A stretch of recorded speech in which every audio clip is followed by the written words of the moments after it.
Hello, everybody. I'm back. I was a little bit slow to come back. My apologies. There was a bunch of bowling balls to polish before this squats started, so my dinner had to wait a little bit. I had to eat just a little bit before I could carry on. Needed some energy, but I'm back on track, and we are actually watching the last squat of the qualifying round. It's been a hell of a week. We have quite many big names on the lanes at the moment trying to find their way into the final. I'm gonna give you an update on how the scoring is at the moment. Philip Strandgren, 248. Moritz Wimken from Germany, 247. Lucas Jelinek, 246. Jasper Svensson, 239. Chris Lohan, 228. Kenzo Bogarts, 222. Elin Bergqvist, female over there, 221. Robin Philip, 219. Kaisa Samuelsson, 216. Kevin Bucks Andersson, 208. Dennis Linhart, 208. Frank Wimken, 207. Gary Haynes, 207. Ronja Eklund, 204. Karo Hilokoski, Finland. So Karo Hilokoski, 202. And Timo Schoning or Koning, 202. So we have 16 bowlers above par on this last squad. Big names on the road. We have Jesper Svensson, Christopher Sloan. They're trying to fight their way into the final. We have a couple of females above par. Actually, three of them. Elin with 221, Kaisa 216, and Ronja with 204. The leaders on the girls division, it remains Nora Jansson with 1234, and I believe it was Peppi Consteri with 1228. Now I'm starting to talk a little bit on memory. We're going to start checking out to make sure I'm not saying anything wrong. The final starts tomorrow, 8 o'clock in the morning. Yeah, here we go. The two people going in on the seniors so far is going to be Martin Paulson with 1229 and Oscar Brostrom with 1193. For the under 21, at the moment is Anton Andersson with 1286 and Ondrej Prekop from Czech Republic 1286. And I confirmed the scores for the ladies is Nora Johansson with 1234, Peppi Consteri 1228. The highest score on game number 5 for the Turbo is Noel Strandman with 277. On game 6 is Juhani Tonteri with 275. Overall cut at the moment is at plus 94. And the new leader from the previous squad and overall leader, it's Kyle Trapp with an amazing score of 1463. Some big names on the lanes trying to find some solution. Dominic Barrett fighting on lanes 17 and 18. Dominic needs to strike out for 197, and yeah, he's going to have to work hard. If he strikes out, it's going to be on a 369, so Dominic is suffering a little bit. And let's see on the chat. Lanes 17 to 20 cannot be called, AB says. We're going to make sure that it's working.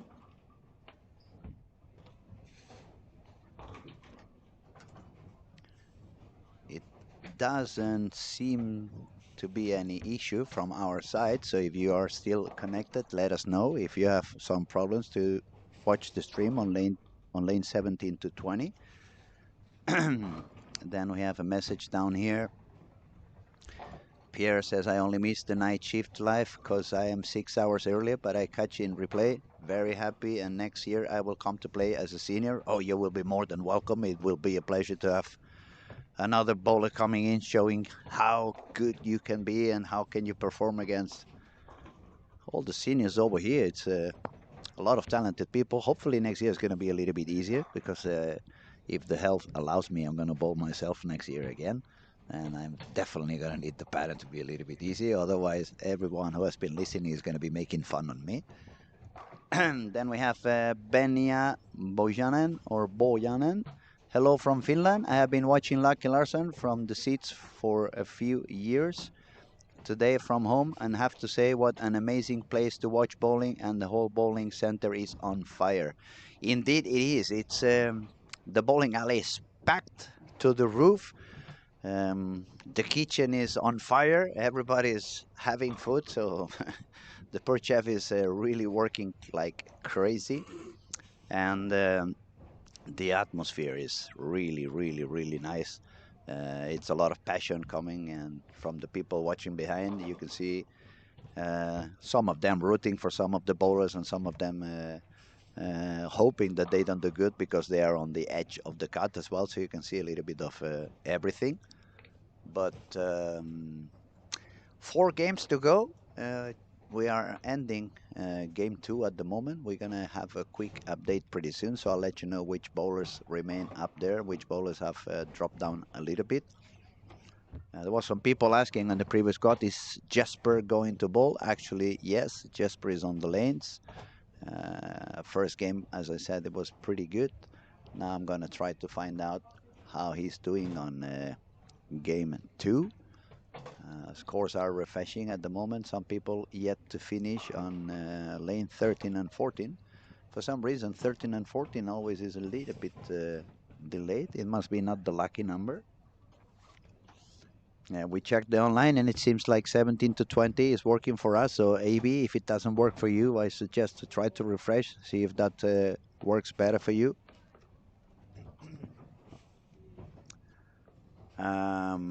On lanes, excuse me, lanes 15 and 16 and 19 and 20, we have also the Specto Live working on there, so you get a little bit of extra information on what goes on. You can see all the information that Specto provides. If you're curious about some of the stats, you can always log on the app of Lane Talk, find out what goes on. Okay, so Jasper is now bowling on lane 3 and 4. He's 28 over par, so the second game wasn't as high as the first one. People who's doing pretty good, I see Philip Strandgren with 78 over after 2. Chris Lohan, 65 over par. AJ Johnson made the 220 to make it to 402. Moritz is starting to bowl now on lane 20, is with 480. Let me see around. Gary Haynes, 397.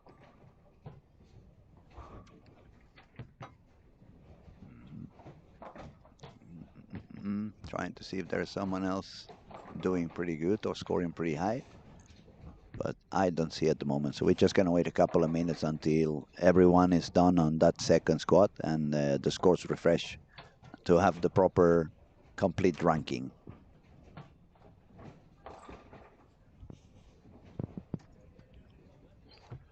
Jennifer confirms also that 17 to 20 is working good for her. Thank you, Jennifer. Appreciate.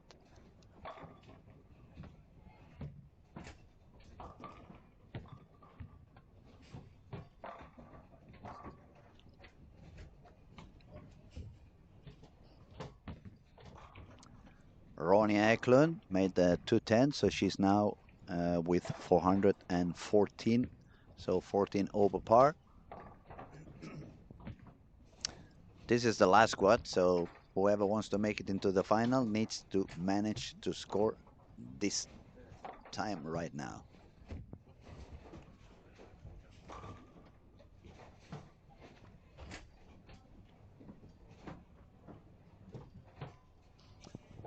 On lane 15, we can find Quentin Diru with 421.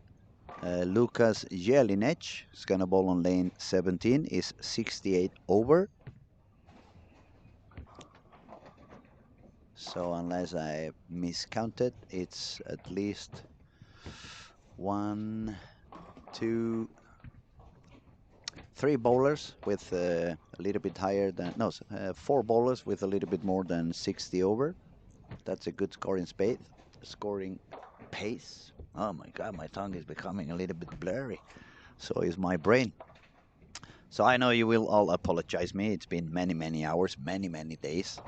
A lot of different names and countries, so it's not always easy to get the right pronunciation, but I'm gonna keep on doing my best. Everybody who's watching, just feel free to make your comments and pop up your questions. Feel free to let us know if you have any doubts, if you want to find out anything more about the game, about what's going on, or anything about the format.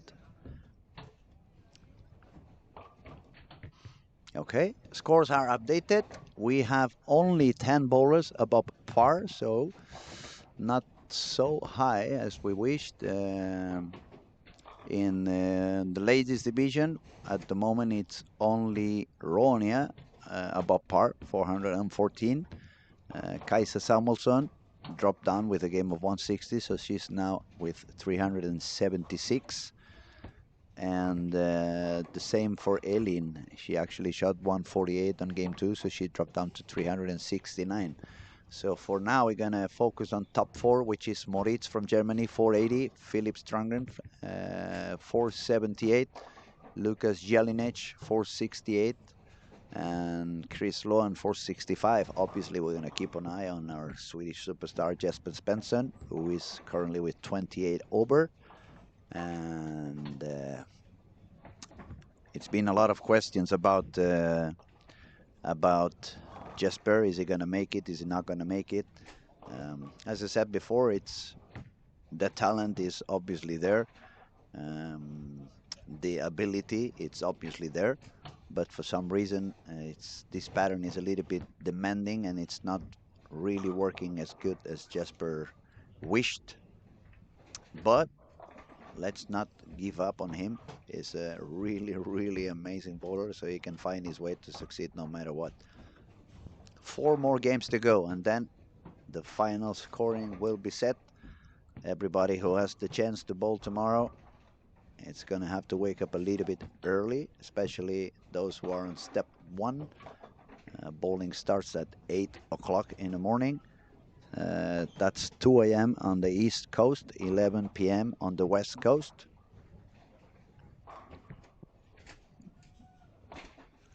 Okay, I'm gonna... Oh, I had a pen in here and I just lost it. Maybe I can borrow that one. Thank you, buddy.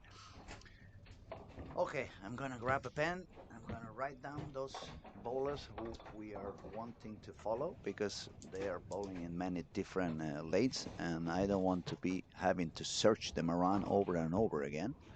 So Moritz, it's on lane 20. So let me write it down. Moritz, lane 20. Philip Stongren is now bowling on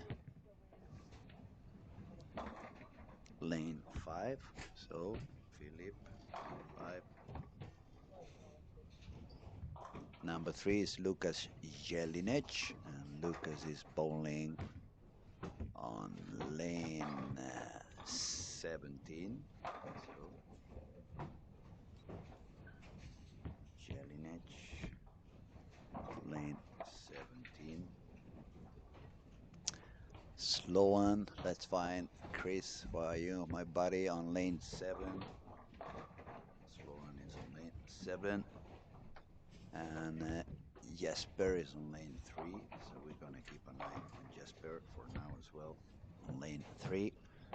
And the one I think we should follow for a little while is Ronja Eklund, since she's still above par. Okay, where are you, Ronja? I cannot find you at the moment. I found Kaisa. Let me write it down just in case. Kaisa is on lane 8. And as soon as I find Ronja, I'll let you know. It feels like as the day goes on and on and on, the names, the letters seem to become a little bit smaller, but that is obviously my eyes becoming a little bit tired by the end of the day. So Ronia is on lane 18. Now it's going to be easier to follow the top scorers and at the moment. Simon Scorpion. Why did Nora not play this squad? I saw her name earlier today. Uh, I asked myself the same. Honestly, while I was having dinner, I asked myself why didn't she go for one more. I believe it's because Nora is currently inside the final due to the two spots that they leave for the girls. The two top scoring girls who are not already with a score in the final, they get a gateway, and she's currently leading that one. The pattern is pretty demanding, especially for the girls on the girls side. Um, she's got 34 over on her best squad, and I believe she had the feeling that nobody or not two women could do more than that score. So she probably took the night off, decided to go back home, take it easy, have a good rest, and come back fresh in the morning. That is, I believe, that's the reason why Nora decided to skip this last squat. So Moritz, lane 20. Not the best start for Moritz. 8-1, 3-6, double, and 7-2. So Moritz now is 27 under after 5 frames. If we check on Philip Strongrin on lane 5, strike 9 miss, strike 8 splits pair. So he's also on the par at the moment. If we go to lane 17 and find Lucas Jelinek, he's got a double and a 9 spare. If we check on Chris Lohan on lane 7, he's also with the strike 9 spare, double 9 spare. Now shooting on lane 8. He's got a good strike, so Chris is actually 9 over par. On lane 3, we have Jesper with a strike, spare, strike, and he's gonna spare again because he's got the single pin, and Jesper is not doing crazy things with his spare game. Ronja on Oronia on lane 18. Strike and 2 open frames. Not good news for her either. It's good news for Nora in this case. And finally, Kaisa on lane 8. Double 9 spare, 9 spare, strike 9. She's got the 10 pin. And I believe she's going to take the spare because they don't do crazy things either. They just grab the spare ball and go straight, which proves my point why you keep doing sparing on backup. This way is a lot easier. Genova 1992. Remember to drink some water, especially while talking that much and that many hours. I have some kind of pear juice over here and a glass of water with some ice. But thank you, I appreciate. I guess you can hear it on my voice. It's starting to break up a little bit. I have to go like the old school. Start your engines. Thank you for your concern, Genova. I appreciate. People who should be doing good, but they haven't yet found a way to manage to do that. AJ Johnson, currently with 2 over par and bowling on lane 18, strike, open frame, and a double. Dominic Barrett, actually 367 after 2. Dom is now bowling on lanes 13 and 14, strike, spare, spare, spare. I just polished, actually, as I said, I was polishing a few balls down on the pro shop. One of the bowlers I was doing some polish on, it was on Dom's balls. I actually polished 3 balls for Dominic. I don't know if it's working. I hope it would work because I said to him, I'm going to get 10% from whatever you do tomorrow since I'm polishing your balls. Same thing for Carl Eklund. He polished his Iron Max to the max, as maximum polish as it could give it. I guess he was trying to replicate what Kyle did on the previous squad. But let me tell you, when I spoke to Kyle on the interview right after the squad, What he said to me, it's number one, he had a little bit of pain in the back, so he was actually not able to grip the ball as much as he did before. He was walking a little bit slower, so he was releasing the ball a little bit smoother. That was one thing that helped him bowl better. And the second thing, Kyle said that during the warm-up, he could see quite more people trying to make the lane longer by using spare balls on the warm-up. As you know, when you use a spare ball that has no differential, and it's not that kind of material that absorbs much oil, and those spare balls, they do no flare, so they start pushing the oil a little bit down. That's going to make the lane a little bit longer, and there was quite a few amount of people doing that on the previous squad, and Kyle believed the combination of those two things made it possible for him to use that Ion Max during the whole squad.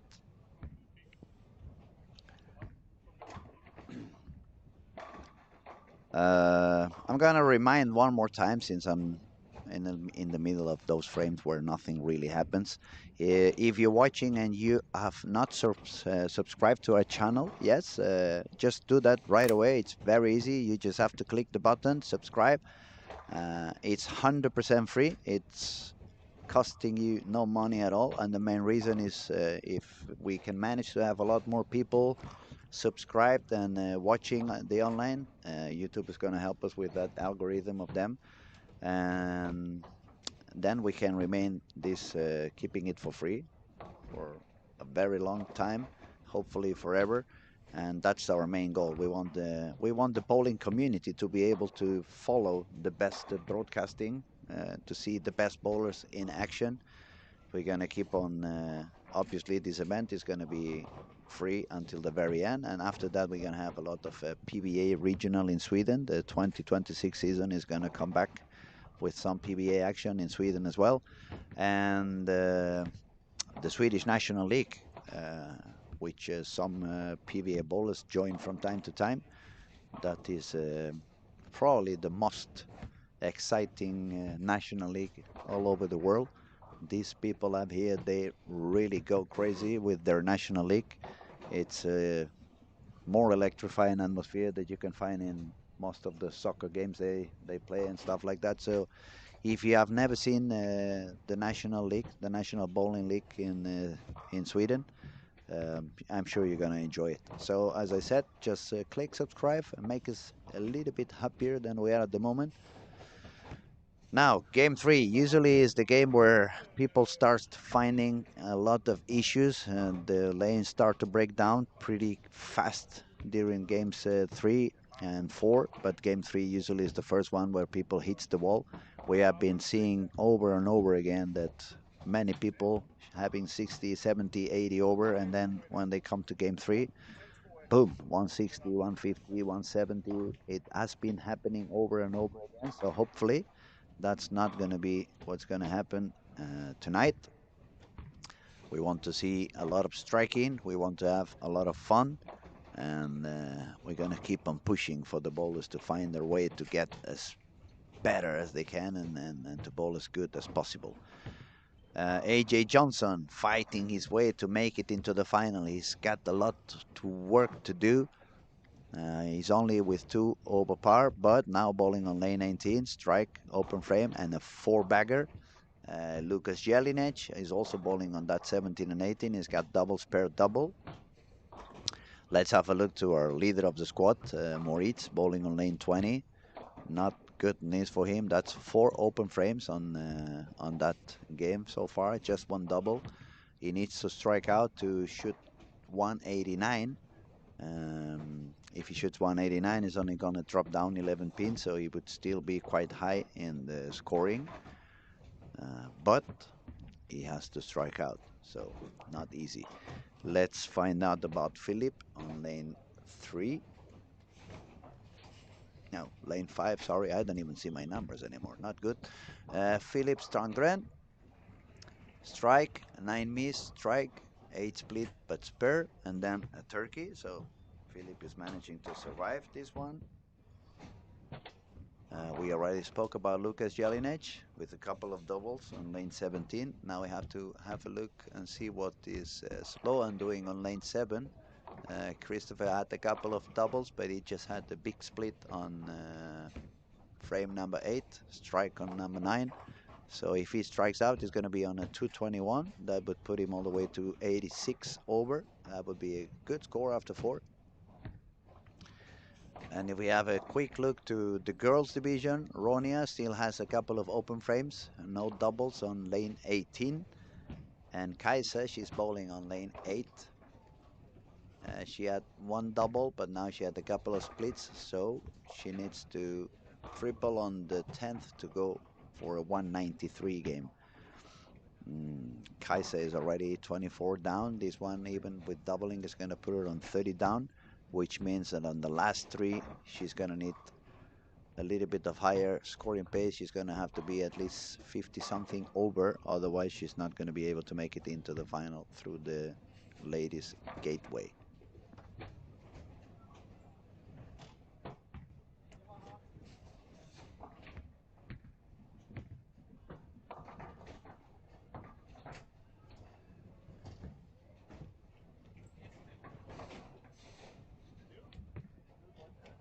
Oliver Milon, the legendary ball leader on lane 19 and 20.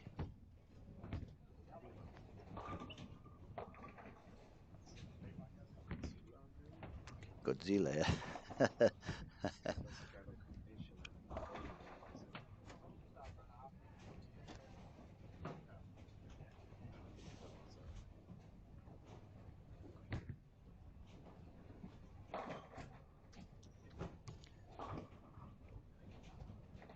I'm having a look back into lanes 3 and 4 to see how Jesper is doing.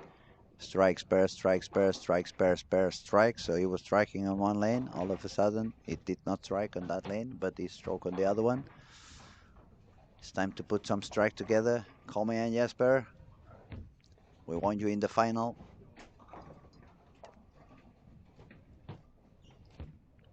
And that's another strike on lane 5 for Philip Strandgren. That's a 4-bagger, so he's already ahead of par again on this game. And Philip was already with 78 over after 2. He had games of 248 and 230. Now that is an interesting, I'm going to tell you. The top 3 bowlers, Moritz, Philip and Lucas, they all shot 247, 248, 246. Game 2 was a little bit lower, 233, 230, 222. The one that was going a little bit on the opposite direction was Sloan with 228 and 237, but I don't see any higher games on game 2. No 240s. The highest game was for Sloan with 237 and Quentin Deroux with 234. Instead, there was 3 games of 240 and 1 game of 239 on game 1. So game 2 was a little bit tougher than game 1. And I wouldn't be surprised if game 3 also becomes a little bit harder than game 2. The best score so far on this squad, as I said, is 248 by Philip Strandgren. People who is already finishing the 3rd game. Daniel Frisch on lane 19 for 218 for a total of 552, so it's a little bit low. Moritz, not good. He had another open frame on the 10th. That's a very low game for Moritz. 154, so he's now with 34 over par.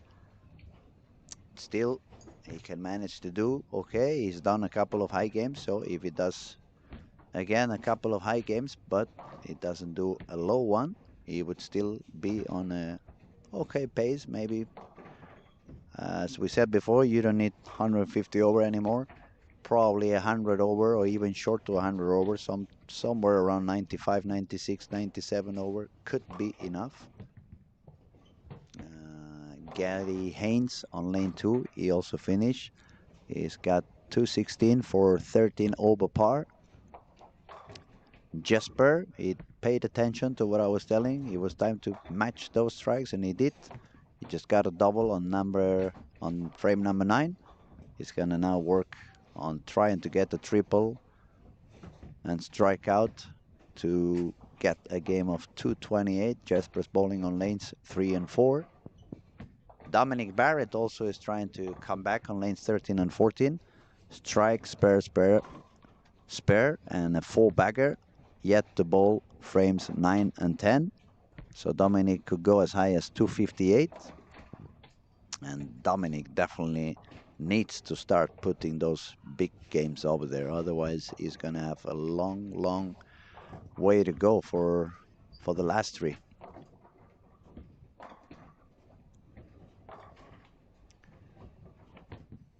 Now, Sloan managed to at least do the par on this 7 and 8. He shot 201 and is now having the, oh, that's the devil's number, 666.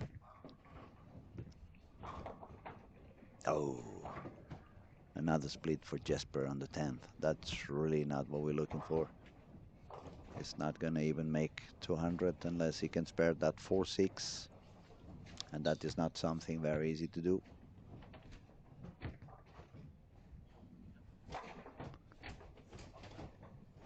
No, he takes two. So 193 for Jesper.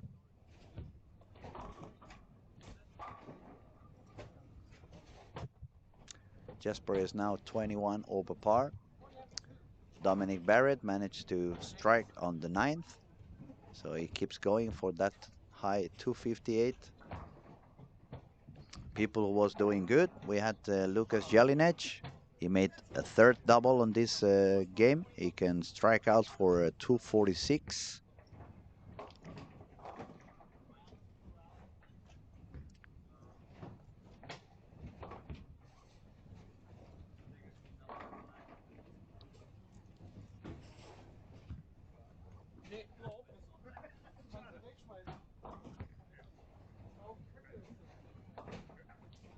Spare on the 9th frame for AJ Johnson. He was really trying to strike out, but he's gonna have to wait for the 10th frame, see if he can put the triple over there and go for a 227.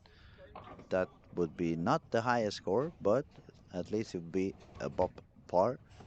And as long as you don't start getting yourself into trouble, you are still alive.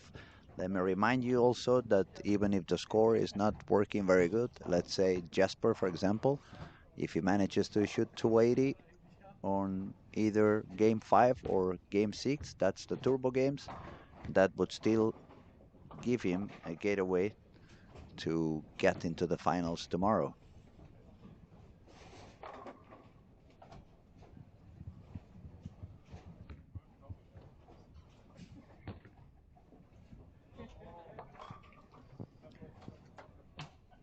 So I believe the leader of the squad after game 3, it's going to be Lucas Jelinek. He's the only one who's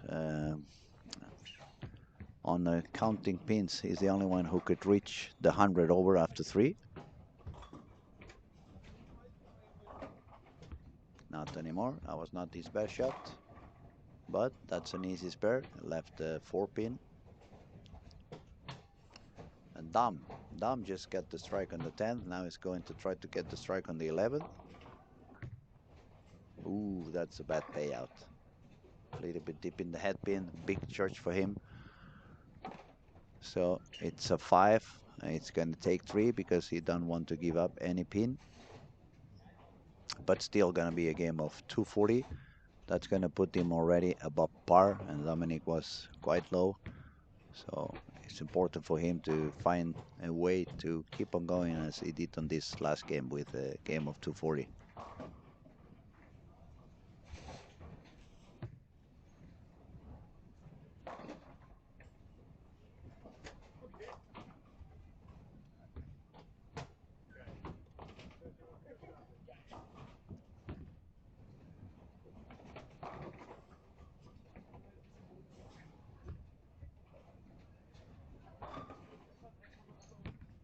All right, that's a game of 240 for Dominic Barrett. That puts him with 607. On that pair, we had also Jonas Dons. We shot 234. Now he's going to be with 38 over par. As we predicted, there was a spare for Lucas Jelinek. So now he's going to make it to 24 and he shoots 692. So he's going to be the new leader on the squad with 92 over par.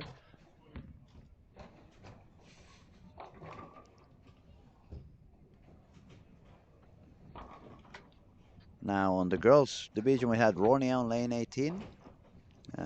She managed to put the strike on the 9 and the 10. That's a double. If she puts one more, she's going to go all the way to 191. And then we were also following Kaisa on lane 8, but the scores have refreshed over there, so I have no idea what she did. Another bowler who's doing okay on this third game. It's Isak on lanes 9 and 10, 251. Now he's 12 over par. That's good news for him. Carl Eklund also 234, so he's now 15 above par.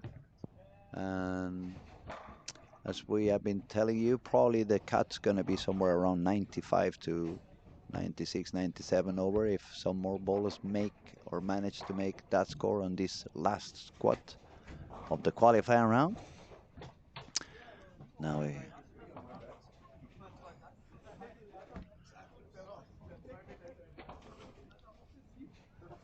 okay. The good news is that no lane is delayed this time. Everybody's keeping more or less the same rhythm. So we won't have to wait much for score refreshing and telling you exactly what is the ranking at the moment.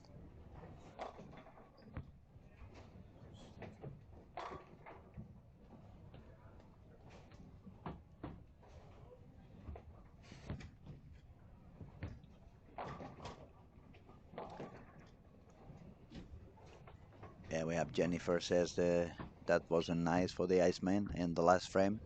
No, I agree. I'm with you there. When you fight all the game to try to stay on the par and then you get to the 10th frame with hopes of, you know, striking out and going for it to 20 and then you get a big split and you end up below the par. You need to stay strong on your brain, stay relaxed, stay focused, keep going. But who am I to tell Jesper what to do?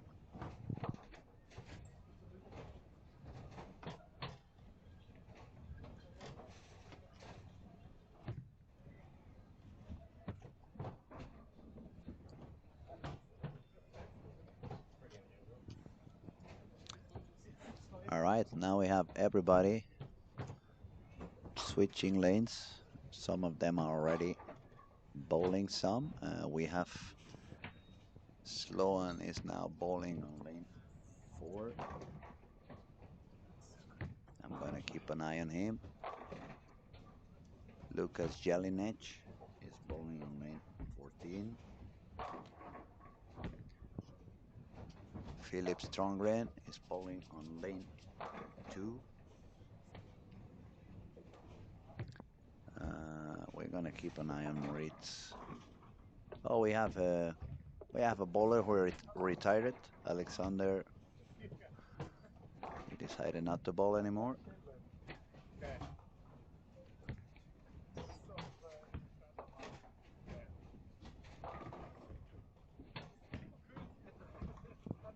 Okay, and the scores are updated already. We have Lucas Jelinek on top with 692.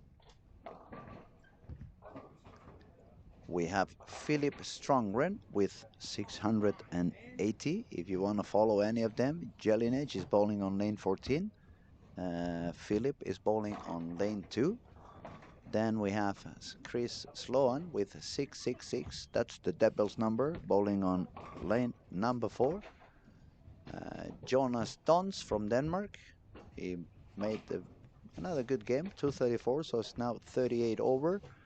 Let me find Jonas because he was not on my list at the moment.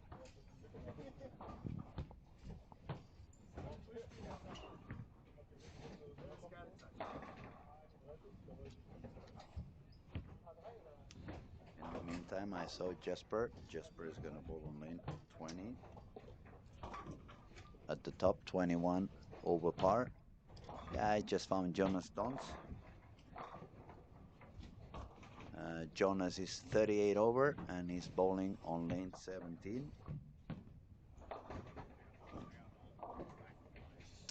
And Moritz, who just shot 154, still 34 over. And Moritz is bowling now on lane 3 and 4.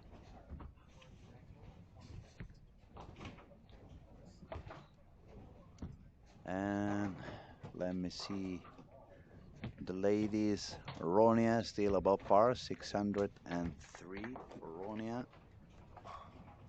And Kaisa is already 42 below, so that means Kaisa needs to shoot 670 on the next three if she wants to overcome, actually 671 if she wants to do more than the score that Peppi Consteri has already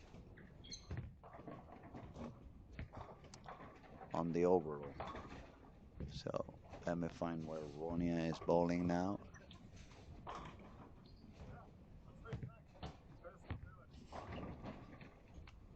Yeah, Ronia is on lane 1.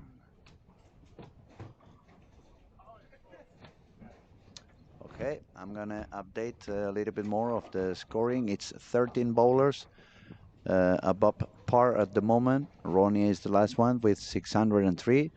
And the ranking is as this: Lucas Jelinek, Czech Republic, 692. Philip Strandgren, Sweden, 680. Christopher Sloan, Ireland, 666. Jonas Dons, Denmark, 638. Moritz from Germany, 634. Jasper Svensson, 621. AJ Johnson, 619. Quentin Deroux, 619. Carl Eklund, 615. Gary Haynes, 613. Isak from Island, 612. Dominic Barek, 607. And finally, Ronia, 603.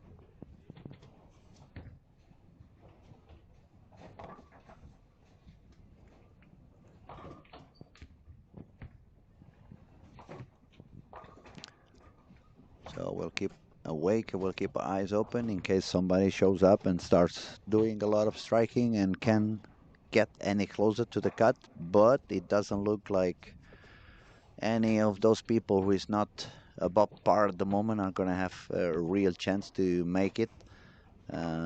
Just below par we have Robin Philipp from Germany, 591, and Luke Cannazaro from Italy, 575, but these guys need to bowl 720 on the last three if they want to have any chance to get anywhere closer to the cut. So for now, we're gonna keep an eye on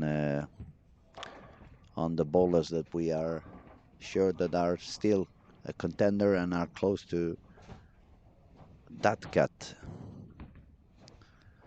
So the number one in the ranking, Jelinek, lane 14, 9 miss, strike, and doubles.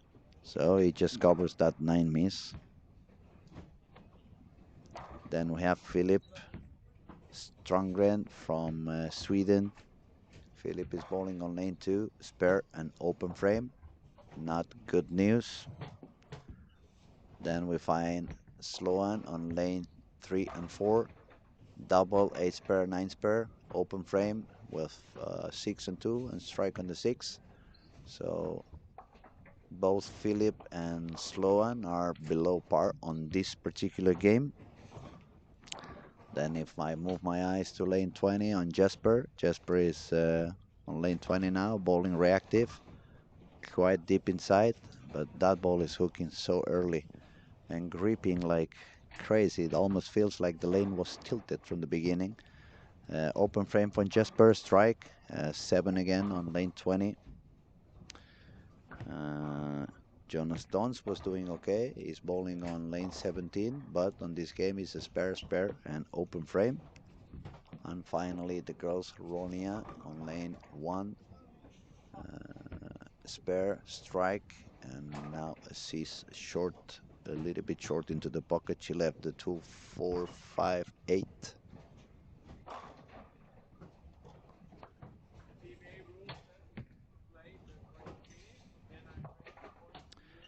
I believe in this squad is going to be a little bit more of a survival mode as well. The brain is going to be very important on this last squad because that's exactly the reason why. Is the last squad is their last attempt. It's like the Elvis song. It's now or never. And that can put your brain into that kind of a stress situation that it's definitely not going to help in such a demanding pattern.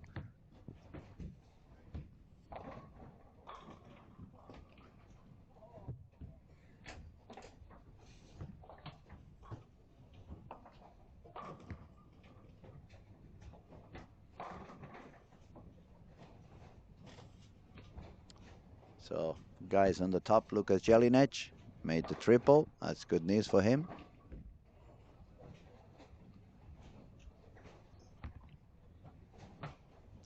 Moritz is starting to strike again. He got an open frame on frame one, but then it's strike, strike, nine spare, strike, strike.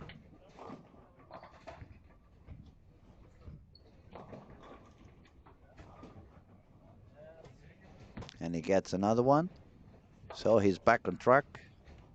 He needs to do about 660 something on these last three games. So that's a pace of 222 average, more or less, for the last. Oh, yeah, I cannot speak anymore. For the next three games or the last three games. That's what happens when you try to say two words at the same time. It usually doesn't work. My apologies. My caffeine in the body is gone. No caffeine left in my body, but I don't want to have any more coffee because I need to fall asleep as soon as I hit the bed. As tomorrow we have an early morning again. We start 8 o'clock in the morning. So everybody make sure that you have a good night's sleep. And if it's not night yet, take a little siesta. Feel refreshed because we will be back with a lot of action. And tomorrow is when the money is going into the pockets. So tomorrow is going to be even more important than it is today. Nice shot on lane 90 by Jamie Hickey from Gibraltar.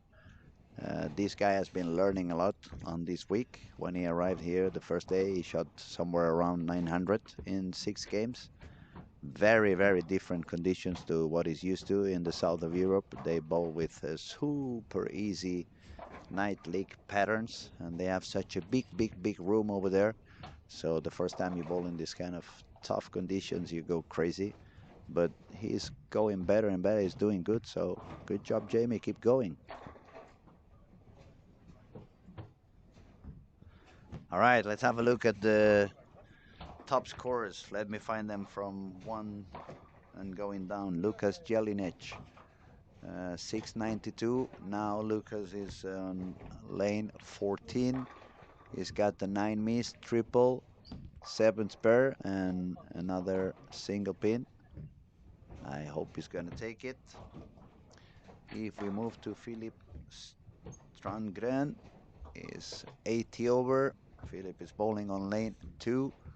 Spare, open frame, strike, spare, strike.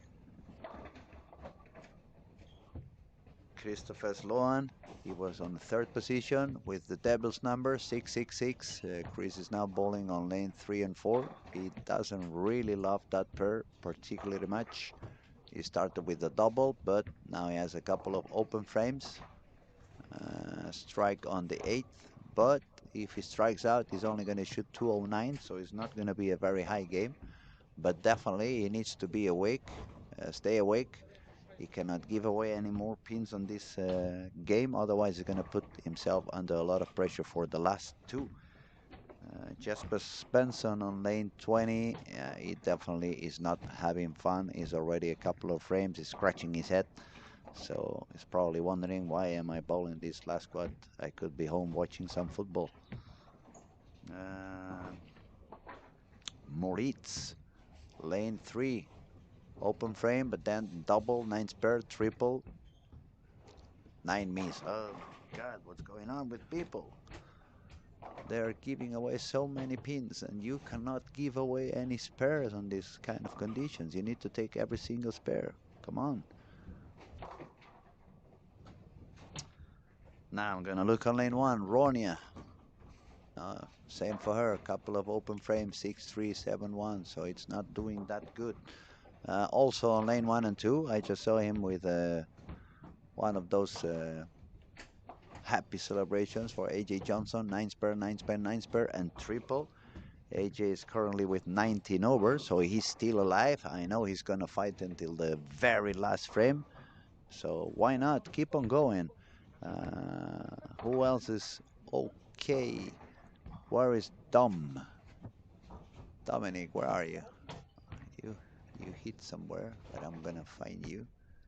Dominic Barrett, lane 9 and 10. Triple, 8 and 1, double. Not good, not bad. He needs a lot, that's for sure. Dominic is at the moment with only 7 above par after 3, so Dominic needs approximate 690. That's a 230 average for these 3 next games. And that means no spares gone and a lot of striking.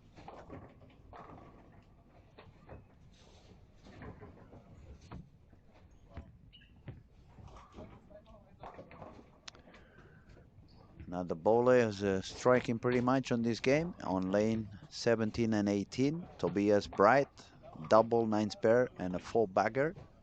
And Tobias needs to strike a lot. Tobias is currently with 548, so that means he needs pretty much 750 on this last 3. He needs to bowl 250 average.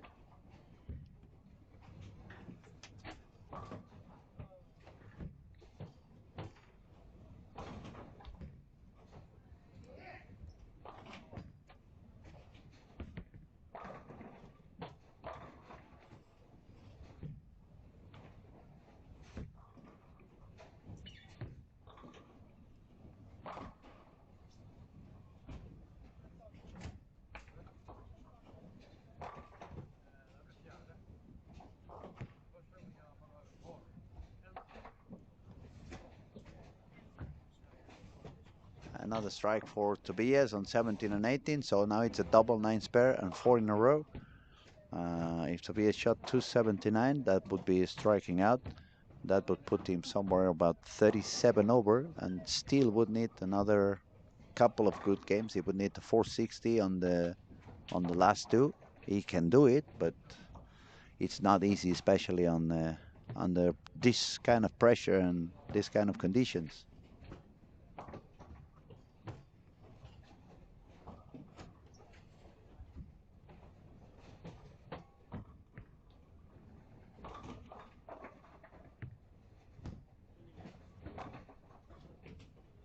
Four bagger also for AJ Johnson and lanes 1 and 2. Keeps trying, keeps fighting, so that's the spirit.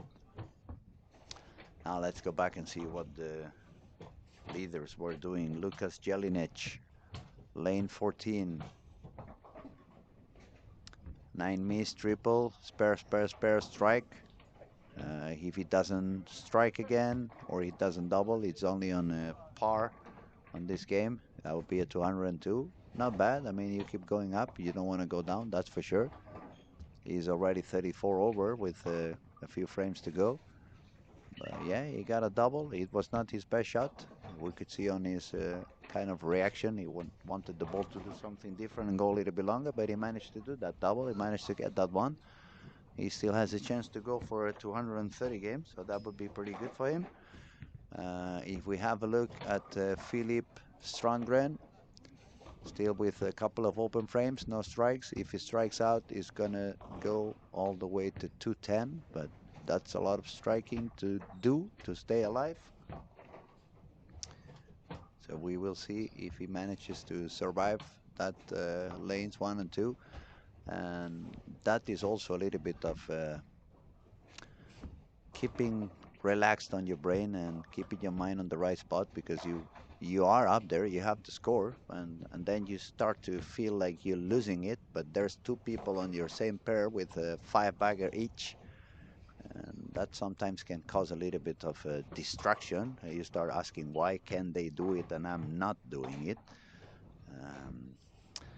Now Sloan Chris is on lane 3 and 4. Shooting on lane 3. He needs a double to try to save something. No, not a good shot. 179 for Chris Sloan. That's dropping down 31 pins. That's going to put him down on 835, which means he's going to need 470 or 460 something on the last two if he wants to make it into the finals. Moritz was on lane 3. He ended up also with an open frame. Now it's only 23 over, so Moritz needs 470 on the next two if he wants to, 470 something actually. So even the leaders are start to drop down a little bit.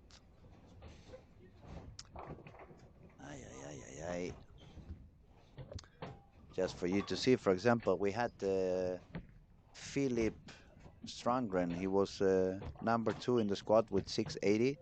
AJ Johnson was 60 pins behind. But if you look at the scoring now, AJ Johnson has already catched Philip. So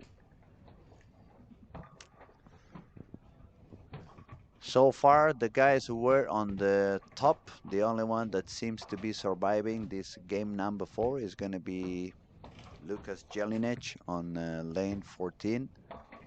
He's got the 9. Should spare that one easily. Yes, he does. So Lucas Jelinek is going to score 210. And it's going to stay on 100 over. Philip Strandgren is going down. Sloan is going down. Let me find Jonas Dons on lane 17.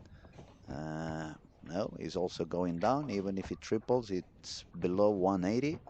So he's also going to need a 480 on the last two. Jesper on lane 20, more of the same. It's kind of gone. So at the moment, it looks like AJ Johnson is trying to push to fight until the very end. He may manage to keep fighting, at least stay alive. That's what you want to do. Don't give up too early. And if they all start to give up too early, I'll tell you, I'm going to cut the streaming and I'm going to go home, hit the bed sooner. So come on, guys, keep pushing, keep pushing. Everyone over there on the internet, send some positive vibes, send some energy. Not only the bowlers need it, I need it as well. That's a little bit short in the pocket on lane 1 for AJ Johnson. So leaves the 2 pin.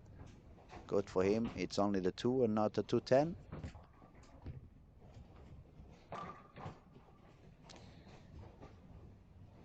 Okay, let me find Quentin Diro, who was 19 over. So if Quentin does a good game, he could have some chance to improve his score a little bit.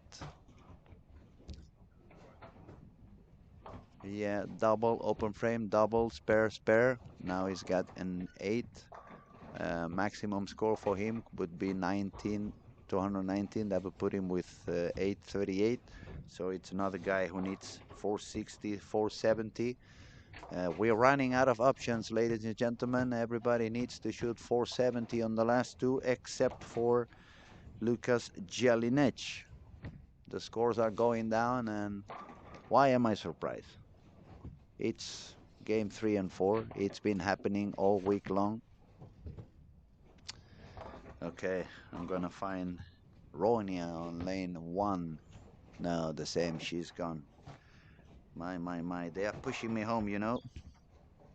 Maybe that's what they want. Maybe they want me to shut the F up and go home and stop being annoying.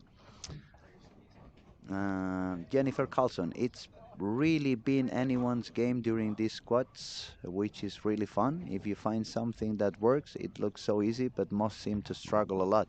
I agree with you 100%, Jennifer. It's actually, sometimes you see one of the bowlers and even the body language is telling you like, yeah, they got him. Now it's gonna be on fire. But then they change to the next pair and all of a sudden the body language changes, the ball reaction changes, everything goes down, everything drops down, and it's really, really, really, it's sad to see. I mean, most of these guys are friends of mine, and we've spent many, many times together, bowled in many, many different places. So obviously, I want them to succeed. I know it's only 55 bowlers making it into the final. only.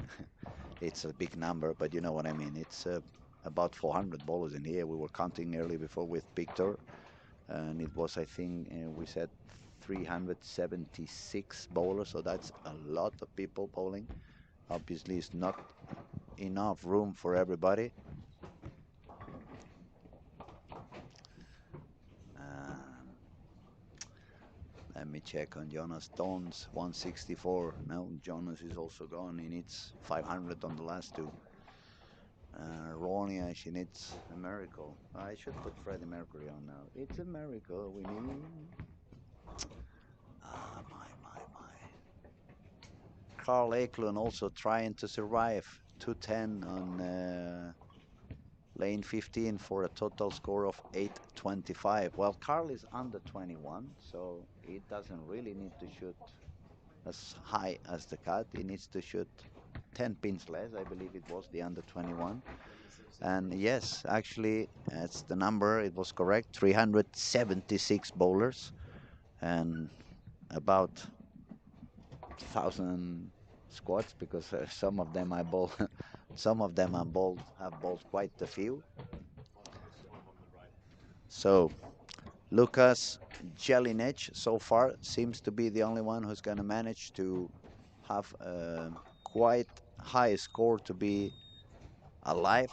He's now 103 over, so he just needs to bowl 390 something or 400 to be safe.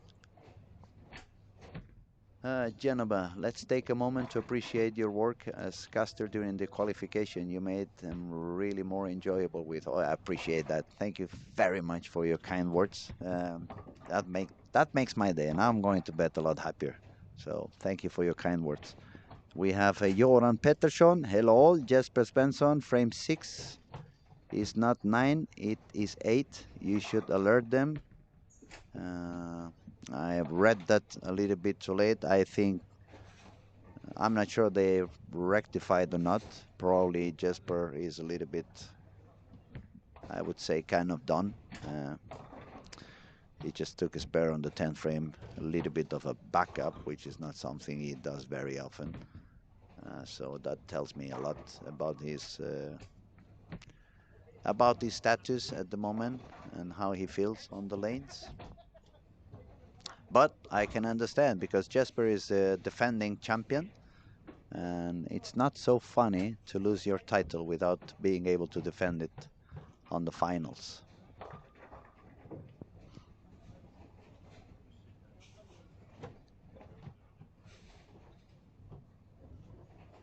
One thing that keeps me alive is to see how many people are still watching our broadcast on every single different camera. I appreciate, guys, everyone, every single one of you being over there. It gives us the power to carry on. It gives me the strength to continue to talk and talk and talk. Just gonna drink a little bit of water so I don't get too dry.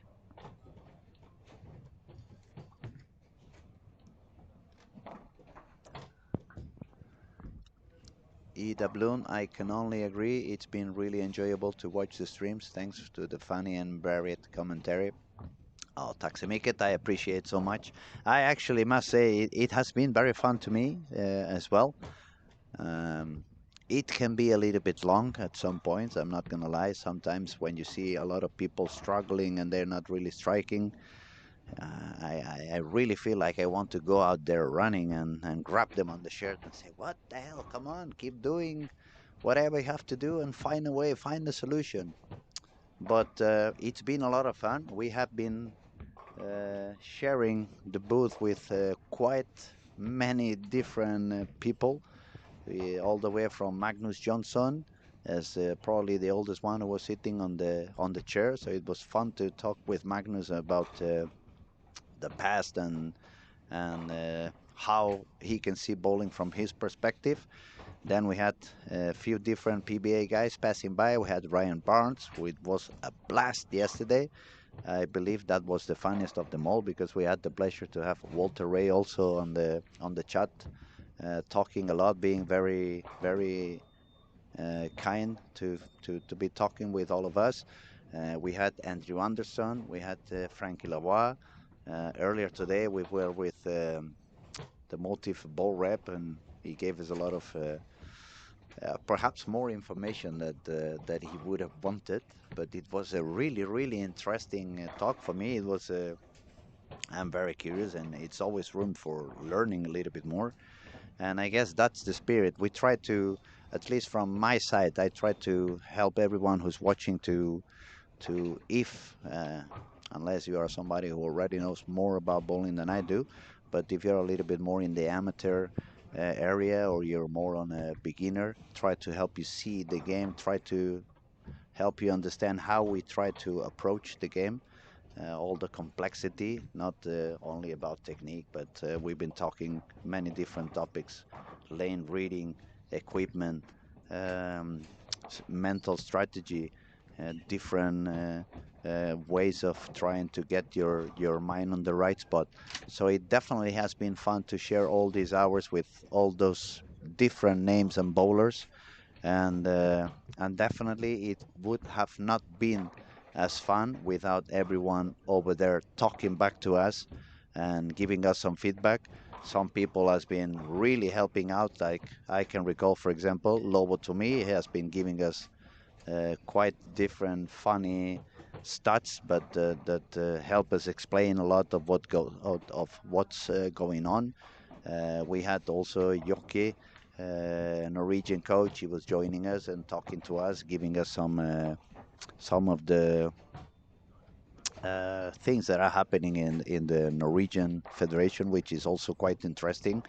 Uh, if you were not on the chat yesterday, or when you were not following, the Norwegian Federation decided to do or to take a different way than the European Federation. They decided to ban the urethane ball. So um, now it was a very interesting topic. It's everybody has a different opinion on that.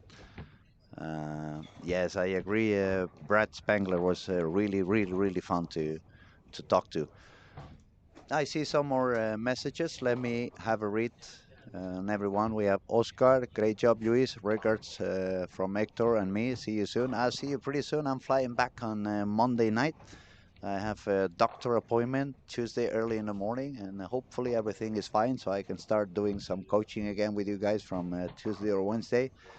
Now we have AB. Is Jason Belmonte participating on this event? No, Jason was on some previous editions, not this year. Neither Simonson or EJ Tackett. They were here last year, but not this year. Uh, Tarek Helmi. Tarek, it's good to see you are there. Dom is alive. Yeah, Dom is alive again. We're gonna have to. Actually, the scores are updated, so I'm gonna uh, give you a read on how the rankings are at the moment.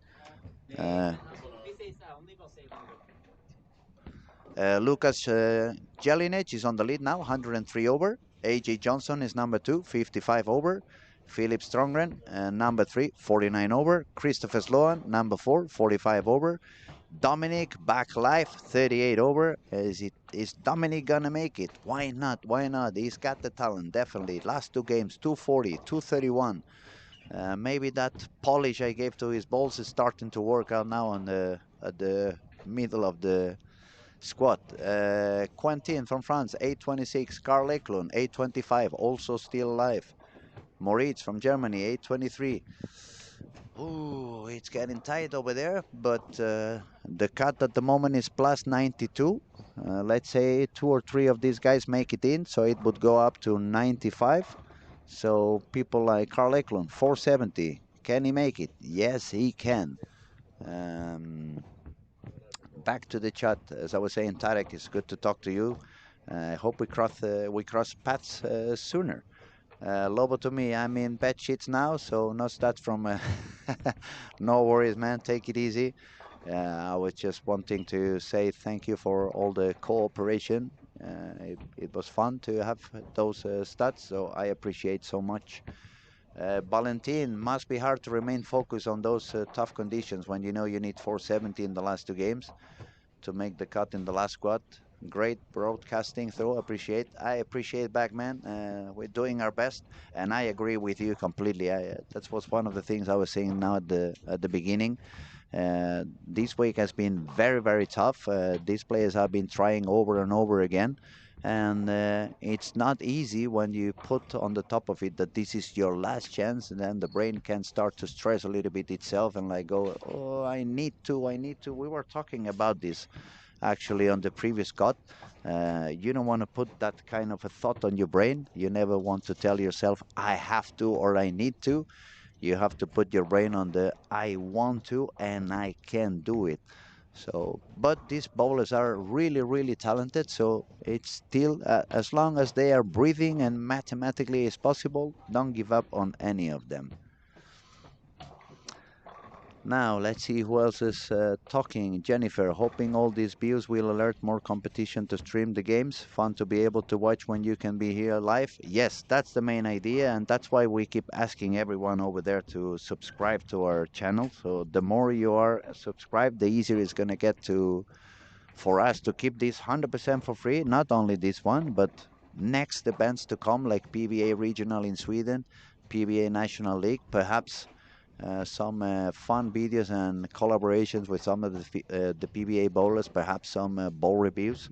It's a lot of stuff that can be done, and that's in the spirit. We want to keep on growing, and that's the main motivation we all have from the Lucky Larsen crew. I'm planning to join you soon. That's good. That's good. Looks like Martin is going to be around us for the end of the squad. It's going to be nice to have him back. Maybe he can tell us a little bit how he felt on and especially off the lanes. As we said before, 376 bowlers. It's been 10 days of competition already. I flew, I don't even remember when I flew. I think I flew last Thursday, so it was like 9 days ago. Now it's Saturday, yeah, approximately 9 days ago. And it's been a blast. It's been a blast. I'm happy. I mean, I know it's many, many hours. It's taking some of the energy away, but I couldn't come here last year, and it was sad to be home because this is the week I never, never, never, never want to miss.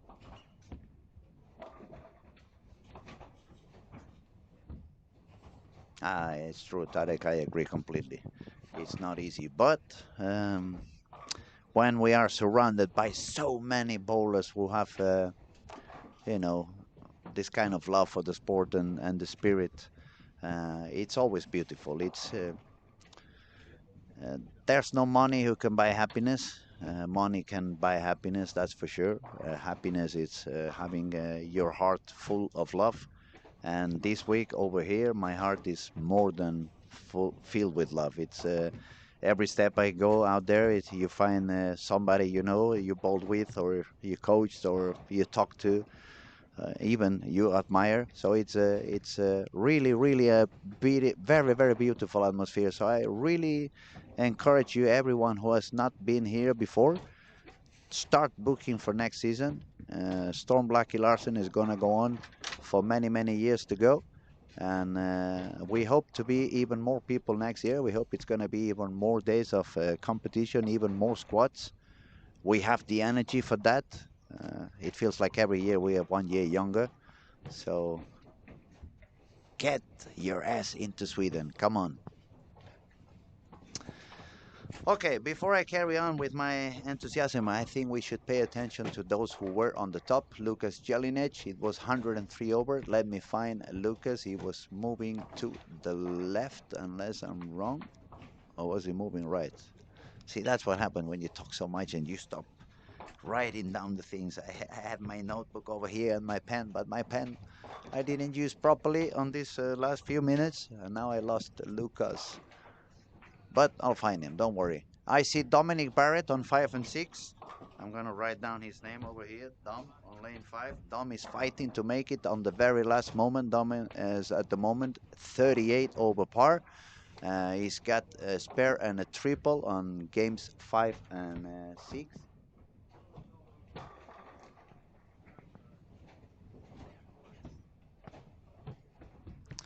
Um, Hello, buddy. Hi. Are you breathing? Are you still I alive? am. I'm just surprised that you still have energy to talk, buddy. I'm so No, happy to have you here. no. It's all Uh, these people in the chat. They make things. They motivate me. They keep participating. They are supporting. Some people doing helping with stats. Other people asking questions. A lot of people saying how happy they are with the broadcast and the guests oh, that have been coming by. How interesting the topics was in here. Brett Spangler was unbelievable. he's a great guy. I He mean, was unbelievable. we all know I'm a Storm guy and he's a motive guy, but Brett is a true inspiration, a great sense of humor, and just straight on a good guy. So really happy to have him here in Helsingborg in Sweden to try to help his guys uh, win a title. That's what they're here for. I think it's fair to say I've been congratulated by so many people of what are we doing, but I have to say actually they should congratulate you because you are the responsible for having all these people in here. You are the person that became the connection for all of us. I mean, you're the main reason that 99% of us are in this bowling alley at the moment. The bowlers, the coaches, people who's doing different things, family also. I mean, you have created something that is getting bigger and bigger and bigger. And as I said to these people, this is my favorite week in the year by Oh, far. well, you and me been friends for a while, and I'm super happy to have friends all over the world. I like what you're saying, and I get proud of it. But it's also like telling a striker in the football team that scored that he was the only reason for their team to I, win. I know what you mean, but Yeah. on the other hand, I think it's fair to say unless you were the person you are, things wouldn't work the way are working. I know you have been super busy the whole week. We have Tarek Helmi Tarek, my from main Tarek, yeah. Egypt, and he was telling he's been doing this kind of job you've been doing now, when you have Mm-hmm. to be in the lanes, off the lanes, taking care of so many guests and people. Yep. That takes a lot of energy. That takes so many hours. I mean, you are the last one pretty much to take off of the bowling alley every night. You're Yep. pretty much the first one to come early in the morning. The same goes for Daniel, Daniel. absolutely. And man, the job you're doing, and you must be very happy. I mean, after That's all, when you see the success and how people lives happier every year more than the previous one, it has to fill your heart, doesn't it? it does for sure, but it's also one of those looking at the half full or half empty glass. Overall, I'm super happy, but it's also you know how much people come here and fight really hard, and of course not everybody makes it, and that's one thing. But also it's a great problem, but it's still a problem. We have 20 lanes, and there's a lot more bowlers that like to bowl. I So understand. that's it's a little rough to see people wanting. They have the fire, they have the attitude to get out there and fight those really rough conditions, the hard conditions, and all of them can't get there because we don't have enough spots. So um, The waiting list has been gigantic, squad after squad after squad. we did try a new thing this year, which I think is a step in the right direction. So instead of having a waiting list for every squad, we've been using a waiting list for every day. And if you decline twice or you get a spot, then you get in the bottom of the list. So in that way, we can. It's a little bit more fair in a It's way. more people to get a chance instead of maybe somebody sign up for every waiting list and get a chance for every squad. So Mm, I mm. think it's better, but it takes a lot of work before the squad is to go through the list, check who's coming, check whose turn it is, and all that. But so far it's been working. So far it's over. So I feel Yeah, it's been working pretty good. now you can start relaxing a little bit, right? I don't know about that. It's the main day left, but all this thing with waiting list and who's bowling, who's not, it's not happening tomorrow. Now we just really hoping to have a great final day and some good bowling and some excitement. I know the center will be packed, and the one thing I'm a little bit struggling with is I want to have enough games to make it not a lottery, but we only have a whole day to Yeah. fit it in. Yes, I So understand. tomorrow we will roll the first practice ball at 7:50 in the morning, 7:05 a.m. 7:50 a.m. and probably the last whoever's gonna raise that trophy, it's gonna be near eight near. 8:30 or whatever it is, like Well, in the evening. the schedule it's even a little bit later. Yeah, I believe it was. Give me a second. I have a bunch of papers. Semifinals 8:30. Sorry, semifinals yeah. 7:30. So 9 o'clock Finals maybe. 8:30. So maybe around 9 o'clock we can be having a new winner for. Yeah, It looks like Jesper is gonna have to let someone else grab the trophy this time. Jesper has been struggling a little bit. He's currently 21 under. yeah, Uh, yeah. It's bad. well, we still have game six. Absolutely, yeah, yeah. He can make the turbo. Oh, if somebody can do it, it's him. It's him. But he had an unbelievable good time in the States the last couple of weeks together with his tour mate Kyle. First the bachelor party, with what I heard was unbelievable. There was some good trips with golf and other things, and then the wedding, and then Jesper had some weird things going on the last 2 years. It's been like, oh no, he's 6'8" as well. Uh,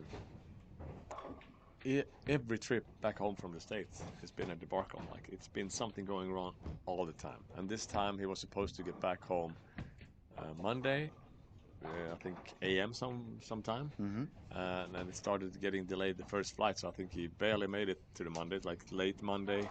He had to Hmm. go pick up Mira, their wonderful daughter, get the things together, leave straight down here Tuesday.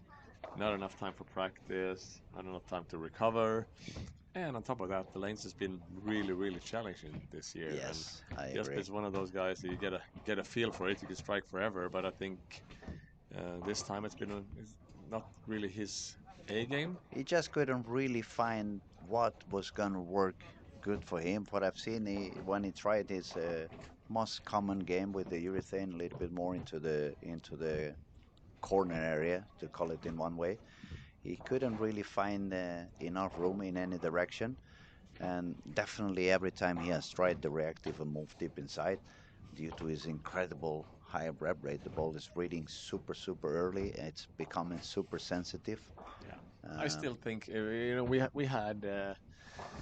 we had James making it actually with Yuri on the mhm, left, and then we mhm. had Eric Jones, Eric yeah. Jones, I was gonna say, he did okay. I Now we think, have Lucas Jelinek, so yeah, it's there, that's but actually gonna make it four. There was someone else.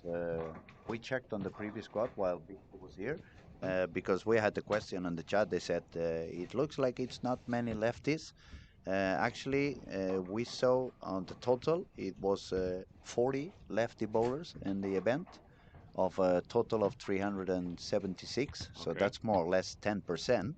Uh, it's 40 people going into the finals without counting the turbos and yeah. the two seniors, the two under 21, etc. So let's say 40 people are We going got in by Justin Knowles too, yeah. exactly, and with Lucas Jelinek now is going to make it four bowlers. So Hmm. that's exactly that 10% Yeah, comparing to the last right-hander. year So though we it's had 3 out of the 4 in the TV, and it's just today's game. It is a lot of guys are specialists in some kind of thing, and you're given a little room, and they'll really take advantage of it. And this time it's been more deep inside, and general the lefties doesn't really like that as much as being out. mhm. But I think for Jesper's case, it's not really about that. As you said, It's it's his preparation a this time. combination of different factors that didn't let him rest properly, didn't let him have as much practice as he probably would have in a different situation. But let me have a quick look. We have a still couple of bowlers trying to stay alive until the very end. We have the French guy on lane 7-8, Quentin Deroux. He was 26 over after four. Now he's got a four bagger. If he strikes a few more, he's going to do okay. We have Dominic Barrett on lane 5 and 6. Dominic is fighting really hard to overcome this the beginning. Dom started with 172 and 195, so it looked like he was already out of the picture with 30 under after two. Yeah. But then he shot 240, 231. Now he's got the triple and a double. He's going to make one more shot on lane 6. But it's been pretty common this week. Like if we obviously all the you guys that are watching the stream, you kind of have the things that we have in front of us.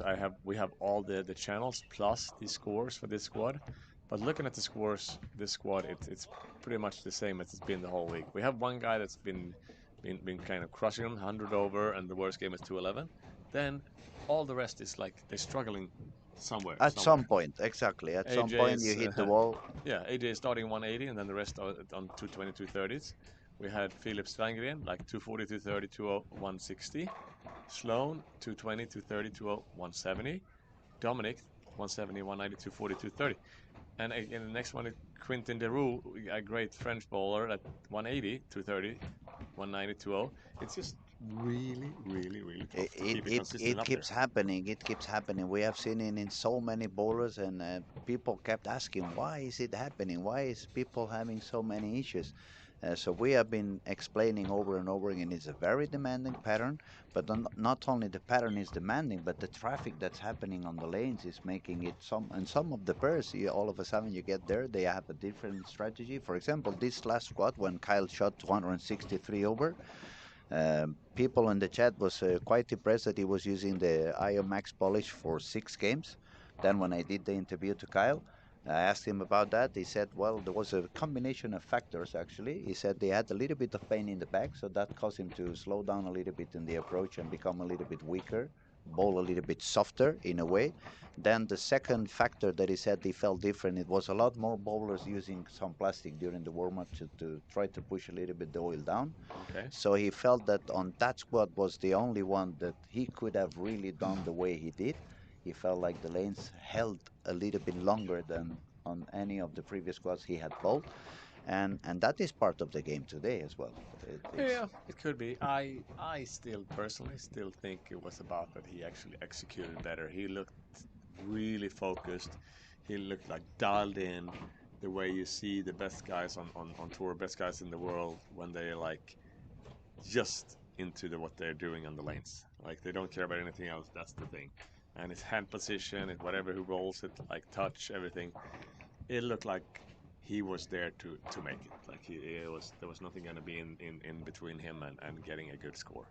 I think that was a bigger thing than maybe some guys throwing some plastic down the lane. That's my personal. I'm gonna take a point in between. Maybe the fact that he saw those things happening at the beginning Mm-hmm. and then he started doing okay because he had a Yeah. lot of issues pretty soon on the previous squads. The fact, especially on lane game three, he managed to do a good game. Usually game three was when Kyle was dropping down. Yeah. He made a good No, game he kept. three on that squad, and those things happening around him, maybe that put his brain onto a positive Yeah. state of mind instead, and then he could only see the positives. That's very human. I think so for sure, and I think we might see a little fighting from this superstar from England now too. Like he was actually kind of fist pumping this. He got a message. I took the 9 out. Dominic is bowling on 5 and 6. And We he's can take 268. sharing pair with AJ Johnson, which is also in the same situation. Both of them have been fighting like crazy for quite Mm-hmm. a few squads, and Yep. both of them are giving themselves the chance Yep. to stay alive for game six. They can go all the way to, let me see, 50, 80. They can actually get quite high after this game. Dom can get to 100 over, and AJ can get to 120 almost. I think. Mm-hmm. Again, it's 113 for AJ, it would be top score. 106 for Dom if they strike out on the 10th. Uh, I saw Dom coming up from the pro shop with some different surfaces on his bowling balls. I burned my hand. Yeah, it was so hot. That's how much I had to. Oh, you did it for Yeah, him? I did it for him. So they were really, really shiny stuff, and So that's not very often nowadays that we use that much shine, and sometimes that's what you have to do, and that's the thing that really. I'm actually pushing for Dom because I said to him after apologies, ball 10% is mine now. You use the same polish that you use on top of your On head, buddy? top of my head. That's Yeah. why the balls are functioning so much better all of a sudden. They look so shiny. There you go. Okay, let's have a look at Dom on 10 frame. The lane 6. Ooh, trip Oh, to 4. beautiful, beautiful. Man, that's the face we like to see on Dom when it's like, ooh. Dom had a little rough history in this tournament. the 3 years before last year, he come here by himself, and I was about to put his name on the LED wall because it was like a sponsor to us. He couldn't make the cut. He had 3 years straight with not making the cut. Dominic Paris is one of the best bowlers there is on the earth, and he couldn't make a cut here. Then he brought his family last year, bowled one squad, made it straight away. Directly. You can guess if the family is with him this week, yeah? Yeah. Yeah, of course it is. Yeah. Now they've been having to spend some more hours in the bowling center, and I'm pretty sure that they are really rooting for Dumpsy to get it done here now. That was Which another I think beautiful he shot. will. He's such a good bowler. There is another sponsor you had this on this event. I already set it on the previous squad, and actually I polished a couple of balls for him down there as well. And I told him, I think you're gonna put your name on the wall next year. You've been sponsoring for quite a while. It was Carl Eklund. I told Carl, you're one of the main sponsors on the event. That's another guy that doesn't give up. It's a young up and coming guy from Sweden here. Actually, I have a pretty cool picture from 2017 when we ran the first Storm like Larsen Masters in Malmö, Hmm. and he did bowl, and he is like up to my belly button. This little kid. How I mean, cool! It's fun when you see them growing, right? And you yeah, see they are so little, and they start actually teasing you because they get better and better. And Carl is one of those super talents you have up here, which you have quite a few, I yeah. must say. And obviously, we have the re-entry format here, and you can think what you like about that. Some guys like it, some guys don't. To get the tournaments together, we kind of need to use it when we don't have bigger centers. So we cannot have that amount of bowlers same time. So, Mm. So you have to find a way to function anyway. exactly. And me and Daniel had that thing going since we started. That if there is somebody that's here from the get-go and keeps bowling, keeps bowling, keeps bowling, and they actually get all the way to 10 squads, which is a lot. That's 60 games in the week. Mm. We are having this little thing that if they get in the next squad, they get that one for free. Oh, that's cool. So I this didn't know one that. is a freebie for Carl. He actually bowling his 11th squad since last Friday. So in 8 days, he's now into his 65th. 66th game is going to be 11th. Soon, yeah. 66. Yeah. And he's still alive. I think I saw him somewhere around 35 over. I know the cut is a little bit higher than probably going to be with AJ and Dominic if they probably do okay on this last game. The cut's going to go a little bit higher, somewhere on 95. I'm going to be really angry if the cut goes on 95 over because that was the score that Ryan said yesterday, and we were teasing each other a lot. Oh, yeah. So I'm really hoping it's either 94 or 96. Yeah. But Carl, since he's a young one, he can also get gateway through the under 21, which He was can, a yeah. little bit lower. Not much lower. It was Andre from the Czech Republic. I think it was 84, 85. But we are actually looking. We have Jonte here with us. He's super fast on finding those little details for me and making my life a lot easier. Jonathan, aka MacGyver. So yes, actually 1285. So Carl needs a game of 251 to overcome that score and make it into the final. Yeah. Uh, and the cut is obviously gonna go a little bit higher because we have Lucas Jelinek is doing more than 100 over.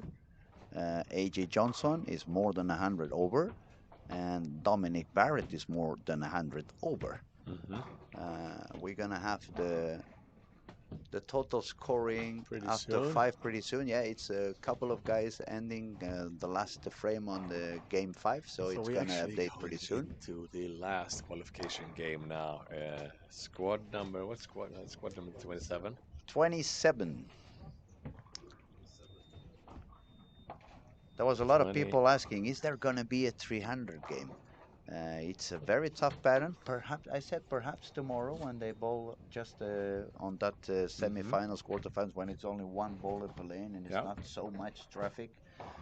People who's gonna be on that round obviously will have a much better idea on what to do and what not to do. Mm-hmm. They are not gonna break so many spots on the lane.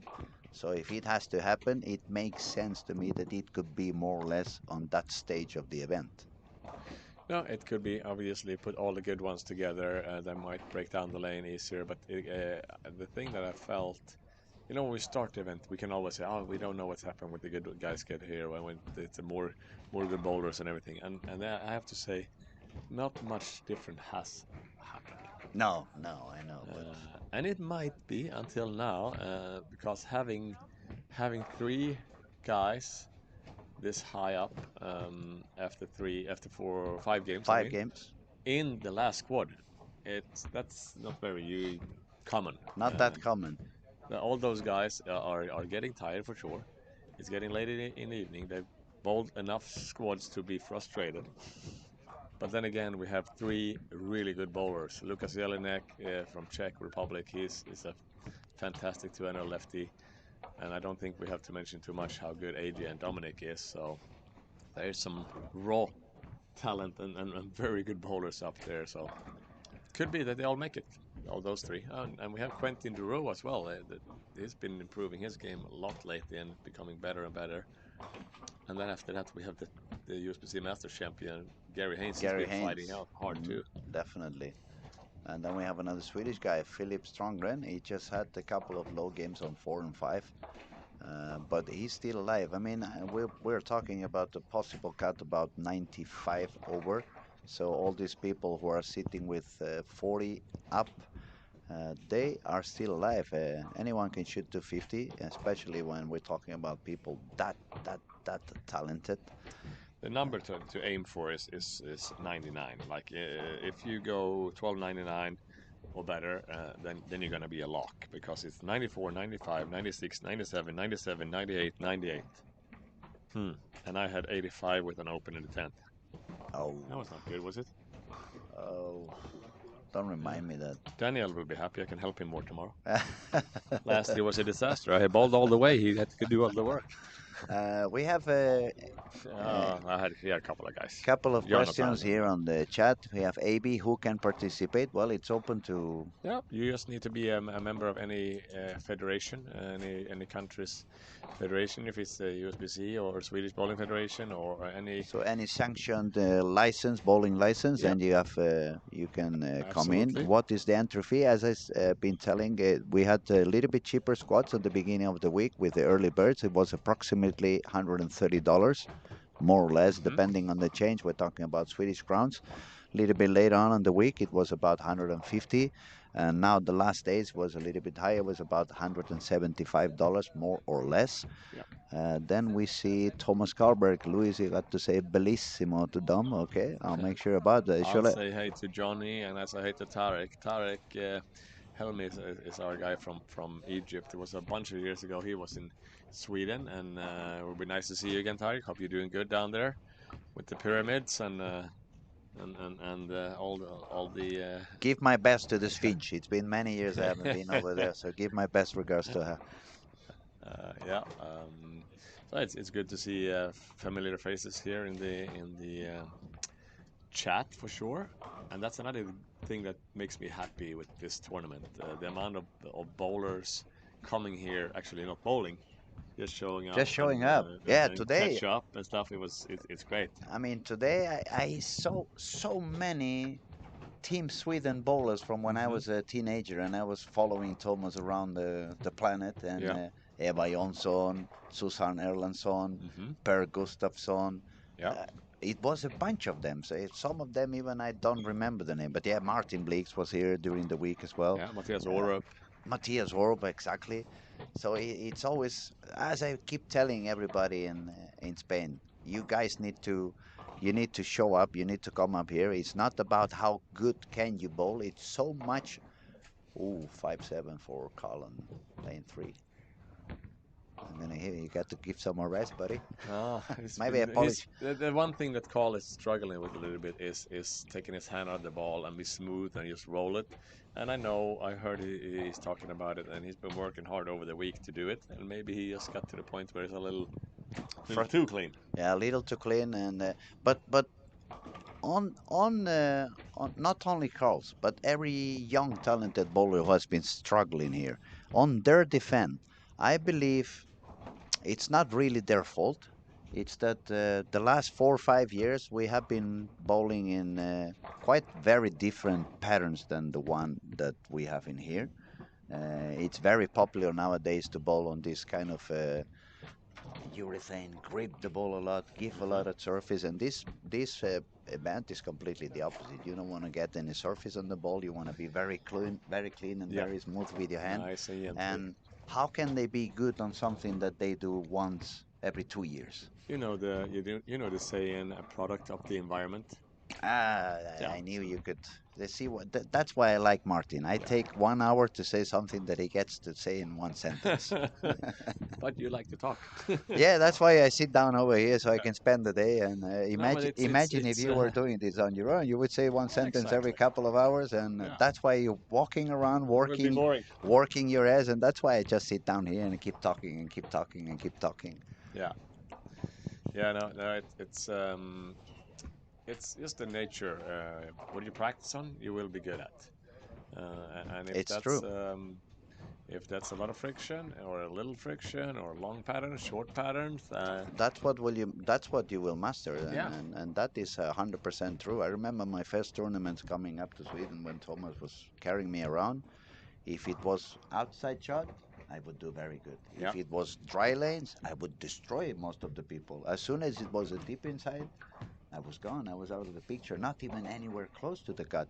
And as you say, you get used to do something, you become very good on that.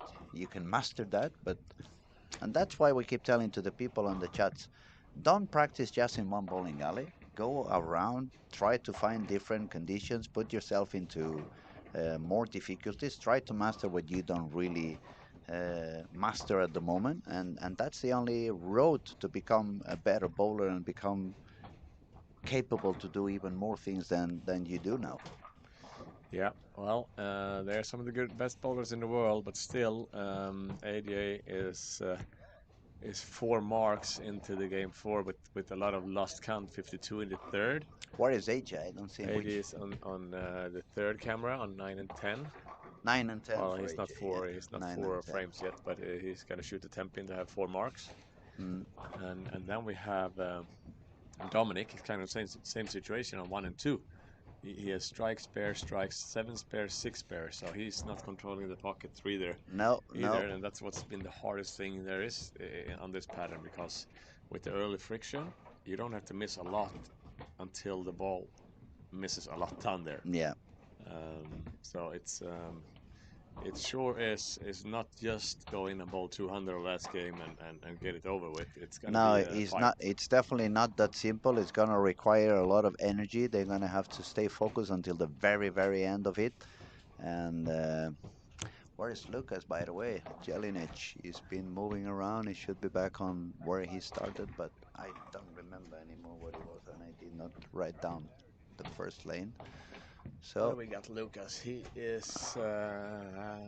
see, as soon as I don't write down where they are, that's what happened. That's why I started writing down the lanes, because then it's so many bowlers that you have to keep circling around, and I don't like people waiting for me to tell them where Lucas is.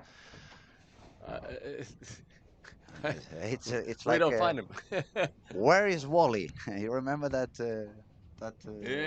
where's Yeah. Wally, the guy on the striped shirts?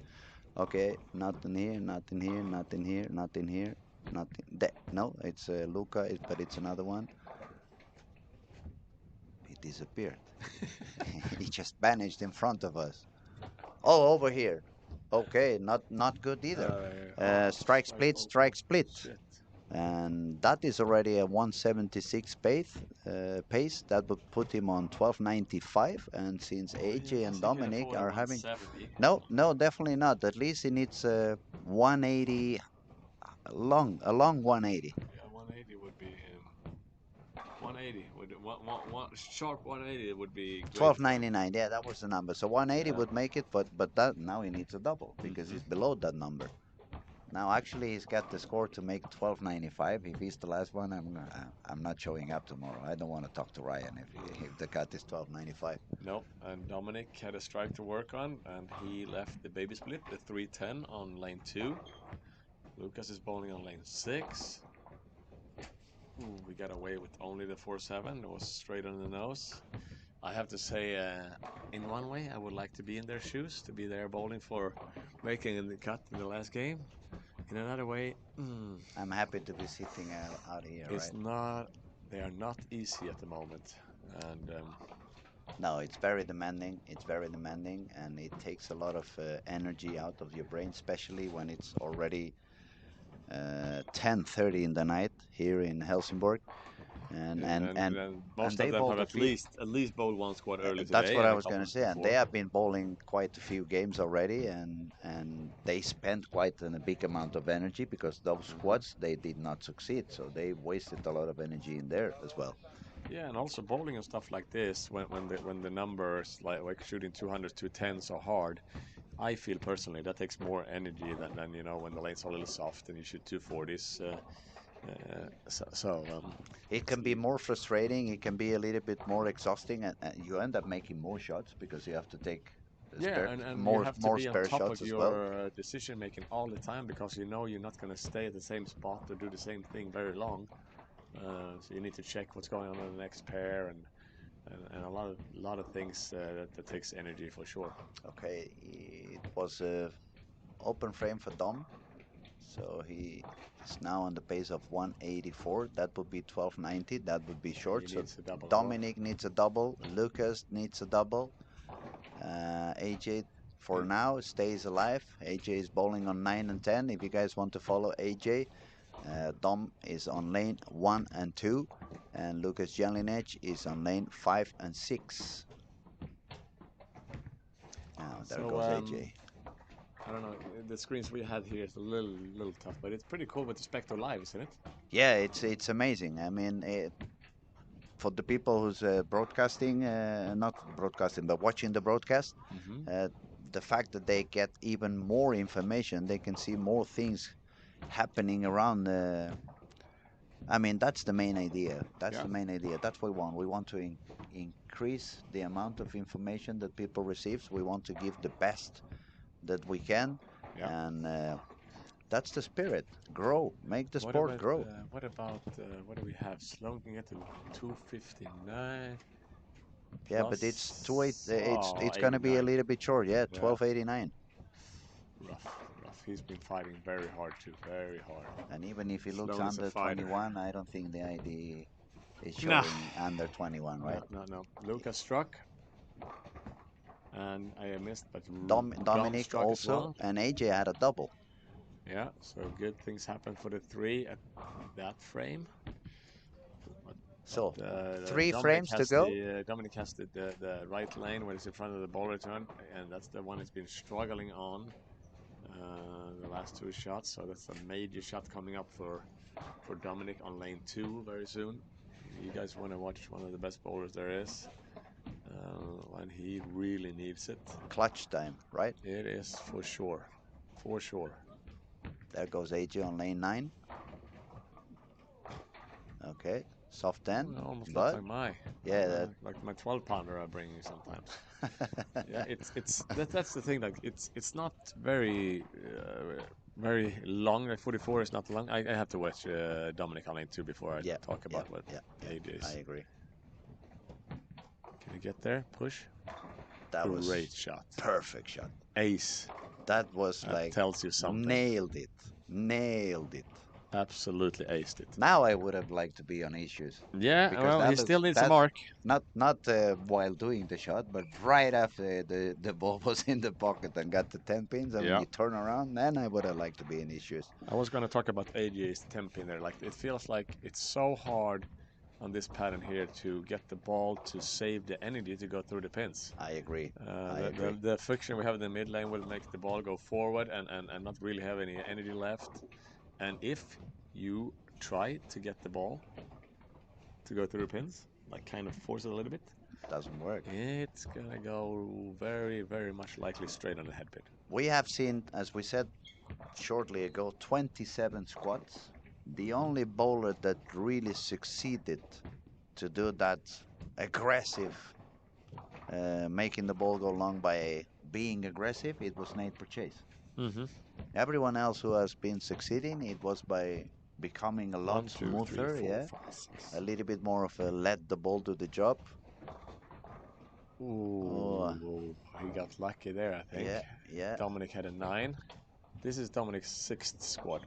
Um, But Dom's gonna get with the 9 spur is gonna be on the 190. If he strikes 193, that's 1299. that That's was the number I exactly was talking the about. number you were talking about. So, first of all, he really needs to shoot the spare. No double for Lucas No. Jelinic. So Lucas is And AJ is on par. AJ is right at the moment, cruising to 110. Dominic is shooting the spare. perfect.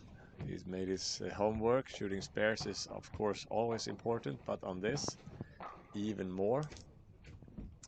So what do we have here? Dominic is what do he needs to really get over 95? Yeah.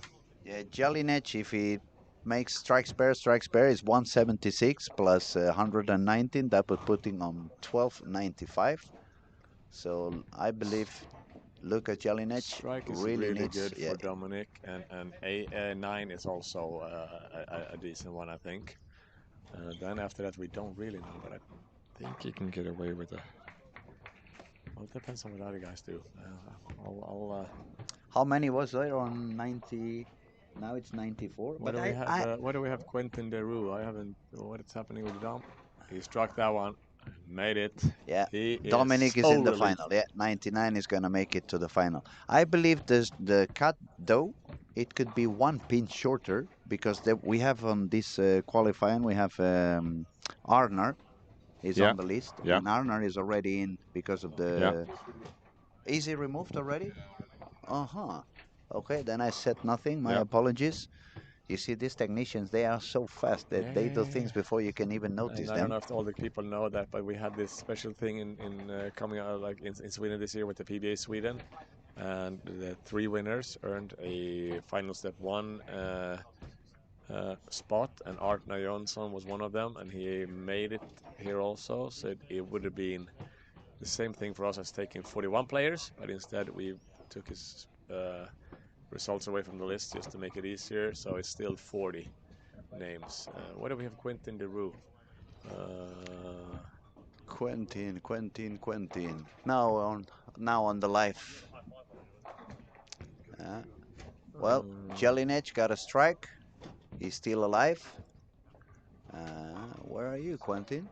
Over there, yeah. Quentin is out of the picture. He's got 4 open frames, Oh, yeah. so not So gonna happen. 99 on Dominic. He listened to what I said, huh? My old Weber Cup captain Yeah. showed us again that he really is clutch. He is a fantastic bowler, great under the gun. AJ is on par, like 1 over for the game. 2 frames to go for AJ Johnson Yeah. and 2 frames to go for Lucas Jelinic. There goes AJ on lane 9. Amazing, good shot now. Oh, Celebrating, being very happy about it. That was yeah. a double, actually. That was to seal the deal. Yep, absolutely. And what do we have, Lucas now? He is He's gonna bowl on lane lane 5, 5, I believe, 6 or or 5, 5, 6, 6. yeah. And he is 24 under for the. Yeah, he's gonna bowl He on lane 6, the most 9th likely frame, needs a double, huh? and we have to 60 see. points gives him a 95, and that will not get there. He needs a double.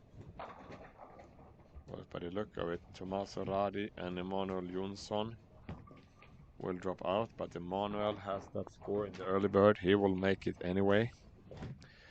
Unfortunately, the Italian national team bowler Tommaso Radi looks like he's gonna He's gonna miss the drop cut. down, and Tommaso has to be very upset with that last game. He missed a couple of single pins. He did. Yeah, a couple of single pins and an open frame for more or less a 160 on that last game on his squad. I didn't see that, and I have to say, to be in the center as much as they've been this week, I've been not had a chance to watch enough bowling. I can tell No, you but that. that's why I'm explaining. I've been Yeah, sitting comfy on the yeah, chair over here, so I've seen a lot of the action. And since he was the squad leader, I had the chance also to talk to him yeah. after Lucas the. on lane 6, important shot. Really really important. Clutch. Yeah, yeah. Aced it. He absolutely nailed that one for the double. He Now he needs some mark. really needed that one. He managed to do it. Now he needs some He just mark. needs exactly. He just needs to mark, and now we're gonna pay a little bit of attention on AJ on lane 10. Looks like AJ could be the squad leader. And also 1320 is the buy, yeah?